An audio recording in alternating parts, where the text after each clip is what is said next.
Hi అండి. నమస్తే. Welcome back to one more mini vlog. ఇవాళ వీడియో ఏంటో తెలుసా? అవుట్‌ఫిట్ ఫ్రమ్ స్క్రాచ్ అండి. ఇదిగోండి. ఇదొచ్చేసి క్లాత్ అండి. ఇది క్లాత్ వచ్చేసి కాటన్. ఇది మనకి పింక్ కలర్. ఇందులో మనకి చాలా కలర్సే ఉన్నాయి. ఇది మనకి 4 మీటర్స్ తీసుకున్నాను. నేనైతే మీకు పక్కన పిక్ యాడ్ చేస్తాను. ఎలా స్టిచ్ చేద్దాం అనుకుంటున్నాను. ఇది మనకి మీటర్ వచ్చేసి 300 రూపీస్ అండి. ఇది వచ్చేసి చికెన్ కారీ వర్క్ అండి. చాలా బాగుంది.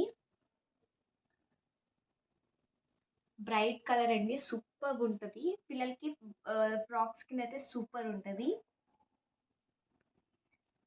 అండ్ క్లాత్ కూడా చాలా బాగుంది. ఇది మనకి ఫుల్‌గా వర్క్ కూడా వచ్చింది. చూడొచ్చు. ఇదొచ్చేసి మొత్తం ఫ్రాక్ అయ్యాక ఎలా ఉందనేదైతే మీకు చూపించేస్తాను. Bye bye.